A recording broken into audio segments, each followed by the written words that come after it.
الرحیم شروع کرتے ہیں اللہ کا نام لے کے جو بڑا نہایت و کرم کرنے والا. معزز حاضرین محترم، جیسا آپ کو پتہ ہے ہر جمعے کو ہم اپنے اسٹوڈیو میں ایک عالم دین کو بلاتے ہیں اور ان سے آپ کے دیے ہوئے سوالات کے جواب لیتے ہیں اور آپ کے جو کمنٹس ہوتے ہیں اس پہ ذکر کرتے ہیں.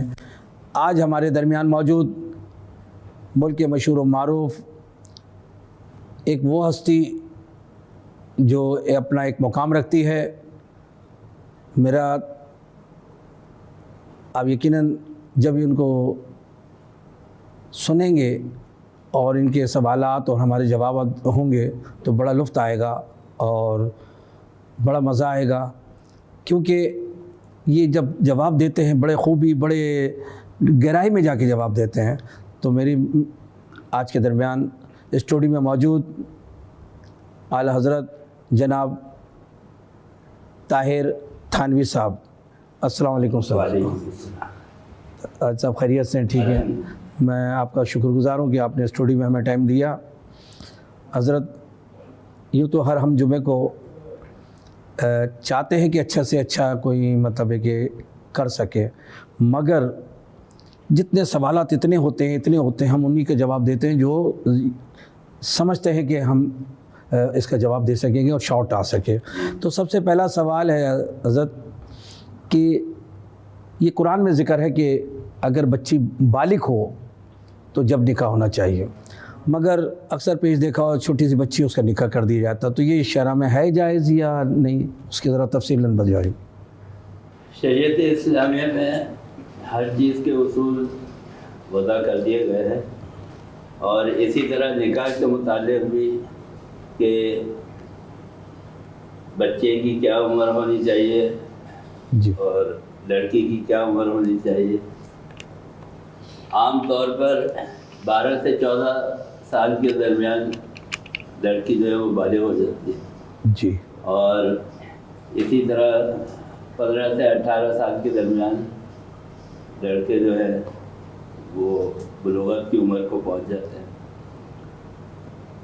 اگر کوئی ایسی سچویشن ہے کہ ابھی لڑکی بالغ نہیں ہوئی ہے جی، تو شریعت اسلامیہ میں اس کا ایک طریقہ کار رکھا گیا ہے، جی، اور وہ طریقہ کار یہ ہے کہ جو لڑکی کا ولی ہے، یعنی اگر اس کا باپ حیات ہے تو وہ، اور اگر باپ حیات نہیں ہے تو اس کا بھائی یا اس کا ماموں یا اس کا چچا، جو بھی اس کا ولی ہے جو حیات ہے اور موجود ہے، وہ اس کی طرف سے لڑکی کا نکاح منعقد کرے گا.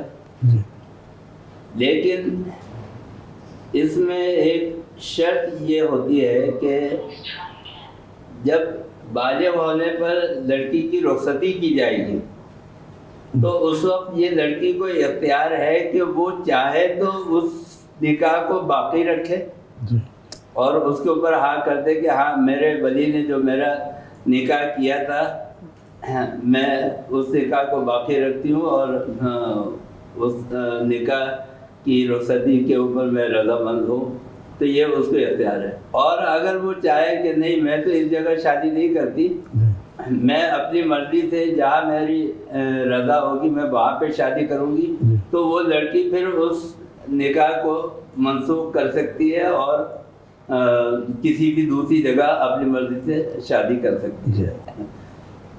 بلوغت سے پہلے نکاح نہیں ہوتا، ظاہر ہے کہ وہ ایک فطرت میں بھی نہیں ہے.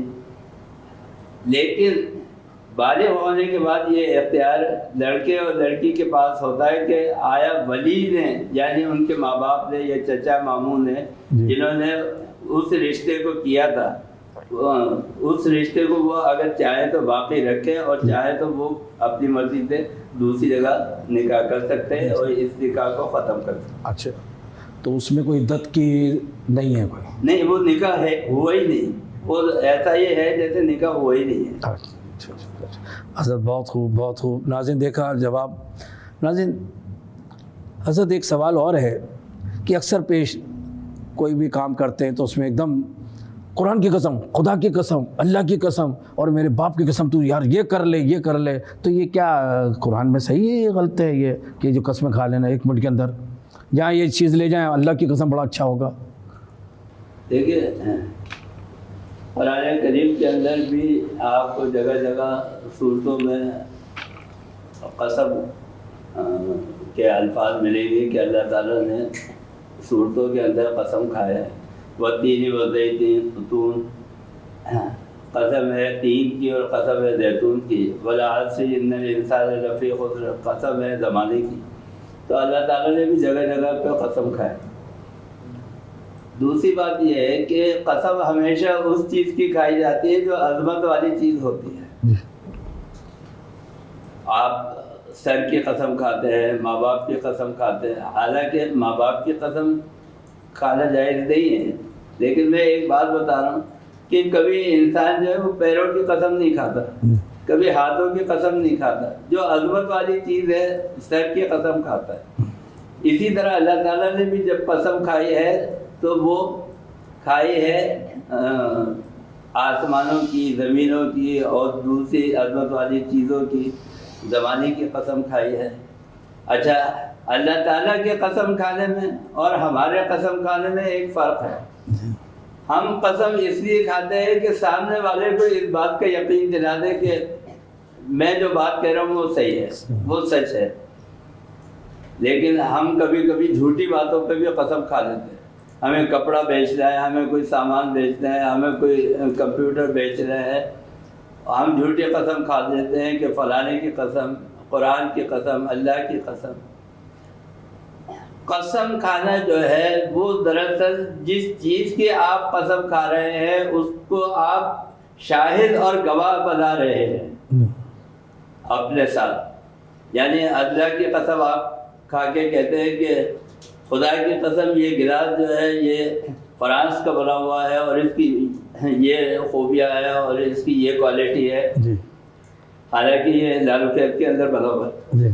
تو آپ اگر قسم کھائیں گے اور جھوٹ بولیں گے، پاکستان کی چیز کو اور فرانس کی چیز ظاہر کریں گے، اس کا مطلب یہ ہے کہ آپ نے اپنی بات کے اندر اپنے ساتھ جو بات آپ نے جھوٹ کہی اس میں آپ نے اللہ کو شریک کر دیا۔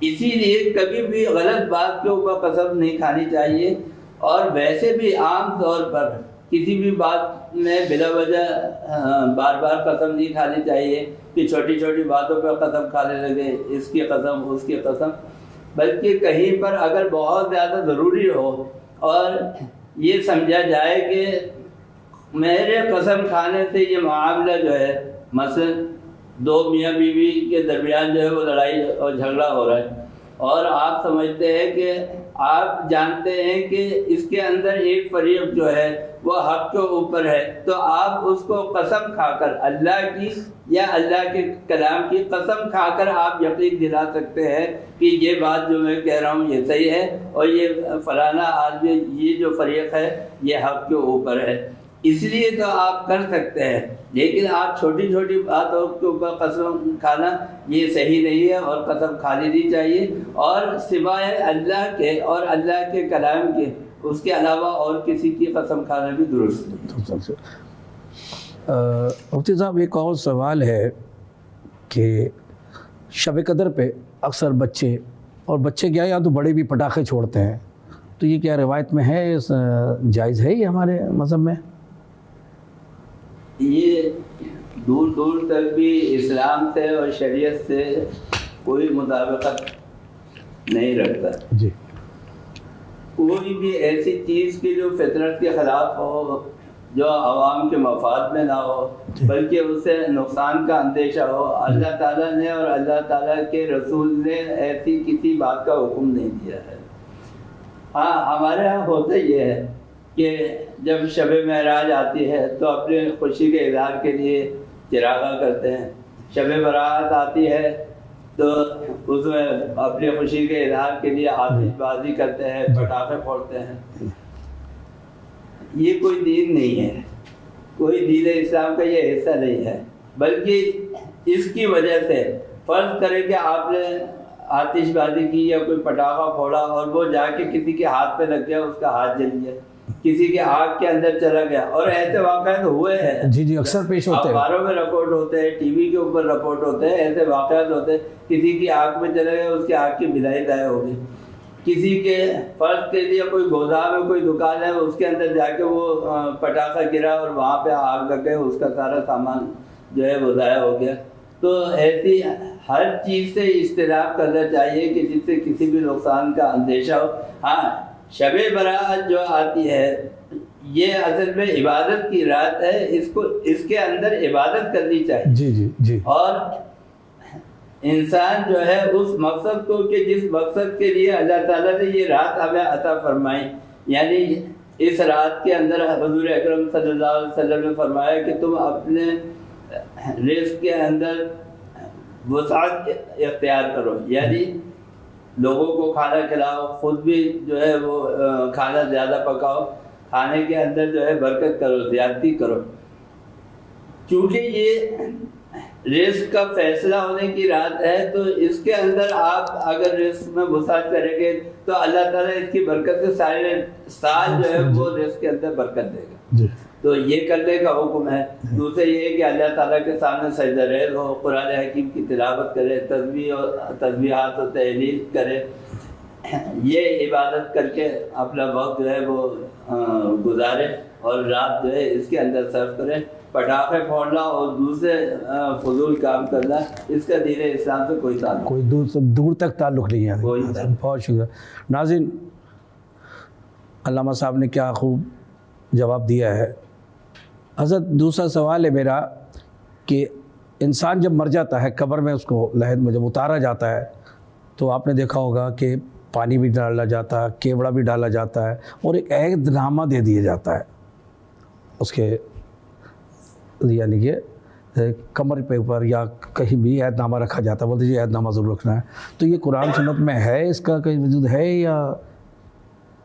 حضور اکرم صلی اللہ علیہ وسلم کی حدیث ہے، فرمایا کہ انسان کے ساتھ 3 چیزیں جاتی ہیں، اس کا مال، اس کی اولاد اور اس کے اعمال. فرمایا کہ 2 چیزیں جو ہے وہ تو واپس آ جاتی ہیں، اولاد بھی واپس آ جاتی ہے، اس کا مال بھی جو ہے وہ واپس آ جاتا ہے. ایک چیز رہ جاتی ہے، وہ ہے اس کے اعمال.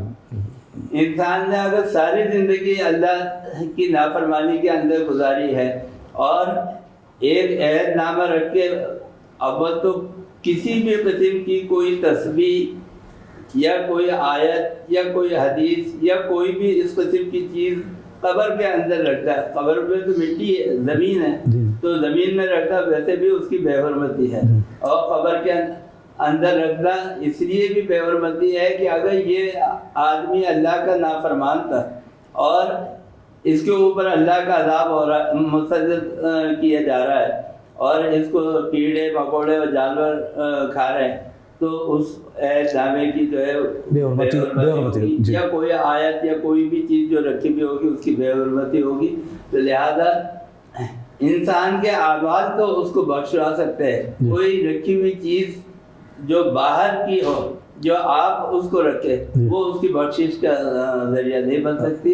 اور یہ حضور اکرم صلی اللہ علیہ وسلم یا صحابہ کرام میں سے کسی سے بھی ثابت نہیں ہے. بہت شکریہ. حضرت میرا اگلا سوال ہے، اور کیونکہ ہم جو سوال آپ سے کرتے ہیں ہمارے کمنٹس دیے ہوئے نمبر پہ سوالات آتے ہیں، تو ہم یہ چاہتے ہیں کہ اس سے مختصر اور جامع سوال جو ہماری قرآن و سنت کی روشنی میں ہوں. ایک سوال اور ہے کراچی سے، یہ علی بھائی نے کیا ہے کہ نمازیں تو 5 ہے، یہ انٹرڈ بات ہے، مگر یہ تہجد کا اس کا کوئی تعلق کہاں تک ہے؟ صحیح، یہ جائز ہے یا نہیں جائز ہے؟ کیا ہے یہ پڑھنا جائز ہے، فرض ہے؟ بہت اچھا سوال ہے آپ کا. امت کے اوپر اللہ تعالیٰ نے شب معراج میں جب سرکار دو عالم صلی اللہ علیہ وسلم اللہ تعالیٰ کے پاس عرش پر تشریف لے گئے تو وہاں پر 5 نمازیں فرض ہوئی جو کہ 50 سے 5 ہوئی. تہجد کی نماز ایک ایسی نماز تھی کہ جس کا حکم سرکار دو عالم صلی اللہ علیہ وسلم کو دیا گیا اور فرمایا کہ یا ایھا المزمل قم اللیل الا قلیلا نصفہ او انقص منہ قلیلا، کہ تم رات کے اگلے حصے کے اندر یعنی جب آدھی رات ہو جائے تو اس کے اندر تم کھڑے ہو جایا کرو، ایک قبلی والے تم کھڑے ہو جایا کرو، قلیلا نصفہ او انقص منہ قلیلا، یا آدھی رات یا اس سے کچھ کم، یعنی جتنے آپ کی استعداد ہو، جتنی آپ کی قوت ہو، اتنا آپ جو ہے کھڑے ہو جایا کریں۔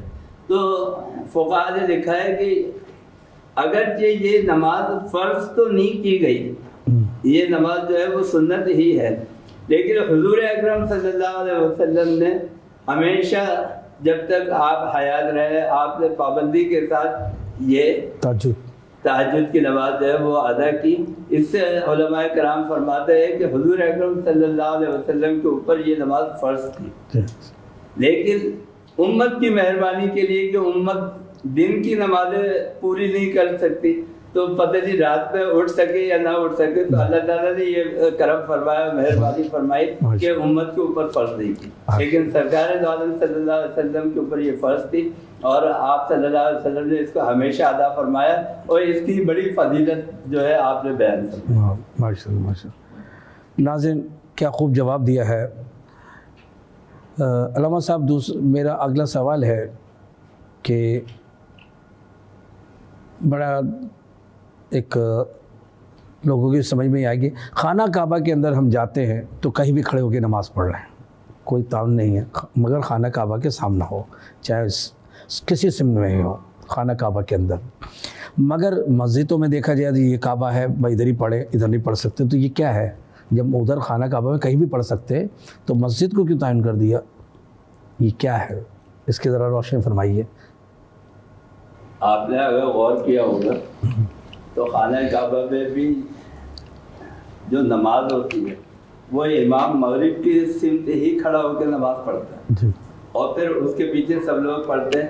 اب چونکہ خانہ کعبہ بنا ہوا اس طرح ہے کہ ظاہر بات ہے جب لوگ کھڑے ہوں گے اور وہاں پر چونکہ وہ جگہ ہے، اصل میں خانہ کعبہ جو ہے وہ مطاف ہے، یعنی طواف کی جگہ ہے، چونکہ وہاں پہ ہزاروں لاکھوں لوگ جمع ہوتے ہیں اور نماز کا وقت ہو جاتا ہے، تو اب اتنا وقت نہیں ہوتا کہ آپ کہیں اور جائیں، تو اسی لیے اس کو بیت اللہ قرار دے دیا گیا، مسجد قرار دے دیا گیا۔ اصل میں وہ مطاف ہے، یعنی طواف کرنے کی جگہ ہے، یعنی اللہ کے گھر کا طواف کیا جاتا ہے۔ بے شک بے شک۔ تو جب نماز کا وقت ہوتا ہے تو امام جو ہے وہ مغرب کی سمت کے اوپر کھڑا ہو کے نماز پڑھاتا ہے، اور اس کے بعد اس کے پیچھے لوگ کھڑے ہوتے ہیں، اور پھر چونکہ خانہ کعبہ ایک مطاف کی شکل کا ہے، یعنی گول دائرے میں لوگ وہاں جمع ہوتے ہیں، تو اس لیے لوگ جو ہے پھر وہ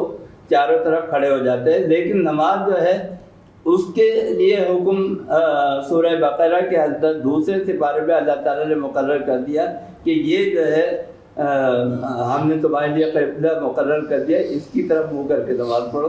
تو آج بھی نماز جو ہوگی وہ مغرب کی طرف منہ کر کے ہی ہوگی۔ اچھا، بہت شکریہ بھائی۔ معزز حاضرین محترم، ہمارے درمیان موجود طاہر تھانوی صاحب جو بخوبی آپ کا سوالوں کے جواب دے رہے تھے، اور ہم دعا گو ہے یا رب العالمین کہ طاہر تھانوی صاحب ایسے ہی ہمارے کو سوالوں کے جواب دیتے رہیں اور ہمارے اسٹوڈیو میں آتے رہیں۔ قرآن و سنت کی روشنی یہ پروگرام آپ دیکھ رہے تھے، ہر جمعے کو نماز کے بعد طاہر تھانوی صاحب ہمارے ساتھ ہوتے ہیں۔ اب شکور احمد صابری کو اجازت دیجیے، اسی کے ساتھ ملتے ہیں انشاءاللہ اگلے ہفتے۔ اللہ حافظ۔